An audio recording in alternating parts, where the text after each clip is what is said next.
Assalomu alaykum, qadrli kuzatuvchilar. Xohlasa biz Namangan viloyati Chortoq tumani Koroskon shaharchasiga Ulug'bek akam, idealaklar aka. Assalomu alaykum. Ilhomjon, yaxshi kelib oldinglarmi? Rahmat aka, charchamayapsizlarmi? Yaxshi, mana yaxshi o'tkazib olib. Rahmat. Salomat bo'ling. Xohlasa aka, mana Drabilkalar aka sizga oldin olib kelib berganmiz. Mana yangi variantdagilardan ham mana olib keldik aka. Juda zo'r, Endi qulay teskari qo'yib qo'yibsiz aka. Aha. Chiqsa yo'q. Xo'p. Oldingi variantimiz mana to'rt oyoqli apparatida. Aha, shunaqa chiqardi. Mana yangilangan holatda aka.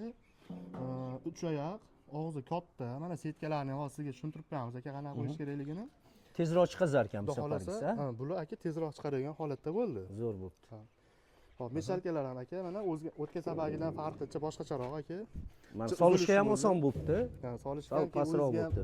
Nimaga qo'l-qo'llaringizni urib kirib olmaysiz aka. Zo'r chiqibdi. Xo'p. Aka, nomeringizni bir aytib yuboraylik. Xo'p, shu yerga keladi hollar, mana masalan tajriba qilib, mana ideal ko'rim bilan ratsion qilib beradi hollar. Ko'pchilik so'rashadi, aka o'zingiznikidaqa mana shu yancharikidan ishlataman. Hozirgacha inshaalloh hech qanaqa bir ish ko'rsatib yo buzilgani yo'q. Juda chiroyli, mana shu 10 ta 20 ta molgacha mana shu bunda qilib bersa bo'laveradi. Ratsion 250 kilolik meshalkamizda 20 ta molga 20 ta molgacha qilib bersa bo'laveradi. 20 ta molga bitta aralashgan yem yetadi. Bo'ladi. Necha kilolik mol endi bular? Bular o'zi 250 kilo deyilgan, 250 kilo, lekin bu haligi ho'l massa aylantirgani uchun где-то bir 150 kilo aylantira oladi. Shu yarmini hisob qilinadi. Misol 20 ta molga yetish uchun bu mol qanaqa kattalikdagi mol? Mollar 400 kilolik, 250 kilolik mollarga yetadi. Keyinchalik yetmasa 2 marta qilib bersalar ham bo'laveradi. Bundan kattarog'i ham bor aslida inshaalloh. Katta 350-500 kiloliklari bor. Hozir ko'rsatamiz. Men o'zim ishlatayotganim bor. Juda zo'r, qulay, bir pasda ishinglar bitadi. Bir pasda mollarga qarab bo'lamiz, keyin boshqa ishimizni qilaveramiz. Xudo xolasa. Aka, mana Drabilka ham bor, Xudo xolasa akadan yem ham bor aka. Yemni ham ko'rsatib qo'yaylik. Ideal ko'rim mahsulotlari mana. Ideal ko'rimni tayyormi aka? Tayyori. Mana bu yerda ratsioni yozilgan, mana ko'ringlar. Tarkibida nima borligi? Mana shu yerda yozilgan, qancha beriladi. Hammasi bor. Mana shuni shundoq shunga solasizlar. Masalan, 10 ta molga 10 kilodan bo'lsa 100 kilo silos, ozgina somon qo'shasizlar, o'sha atsidoz bo'lmasligi uchun.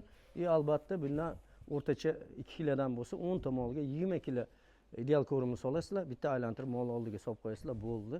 Mol kasal bo'lmaydi. Chunki buning ichida vilafoslar qo'shilgan. Vilafoslarni ham ko'rsatib qo'yadi.